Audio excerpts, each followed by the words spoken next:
Guys आप यहाँ पे देख सकते हैं कि मैंने इसे ऑटो स्क्रॉल पे लॉक कर दिया है और ये यहाँ पे कितना स्मूथली स्क्रॉल हो रहा है।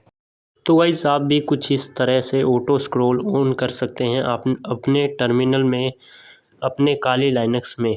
आप चाहे तो ये चीज़ यूबंटू में भी ट्राई कर सकते हैं। तो चलिए वीडियो शुरू करते हैं। ऑटो स्क्रॉल ऑन करने के लिए सबसे पहले आपको अपना टर्मिनल ओपन कर लेना है और देख सकते हैं मैंने यहाँ पे ये लंबी लिस्ट रखी है ताकि मैं इसे स्क्रॉल कर सकूँ।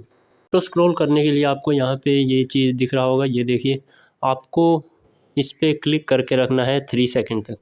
जैसे ही आप इस पर क्लिक करके रखेंगे फिर आपको इसे स्क्रॉल कर देना है और यहाँ पे आपको ऊपर तक ले जाना है और उसके बाद आपको अपने राइट माउस पैड पे क्लिक कर देना है।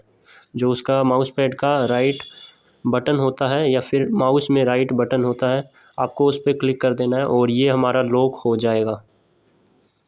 तो देख सकते हैं आप, ये हमारा, अब मैं कर्सर को कहीं भी कर सकता हूँ और ये हमारा ऑटो स्क्रॉल लॉक हो चुका है।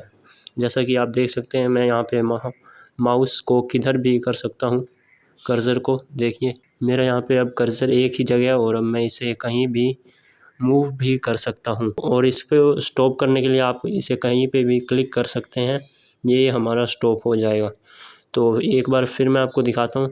आपको इस पे क्लिक करके रखना है इस चीज़ पे और उसको आपको फिर ऊपर तक ले जाना है। ऊपर तक ले जाने के बाद आपको राइट क्लिक कर देना है माउस या फिर माउस पैड के राइट बटन पर। तो देख सकते हैं ये फिर से हमारा ऑटो स्क्रॉल लॉक हो चुका है और ये काफ़ी स्मूथली भी चलता है। जैसा कि आप देख सकते हैं ये काफ़ी स्लो चलता है, तो ये काफ़ी कूल लगता है। आप इसे ट्राई कर सकते हैं।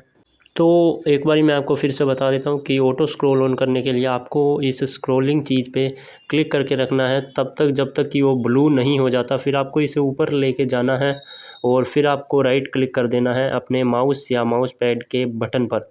तो यही था इसका प्रोसेस। और अगर वीडियो पसंद आई हो तो लाइक एंड सब्सक्राइब करें और अब मिलते हैं नेक्स्ट वीडियो में।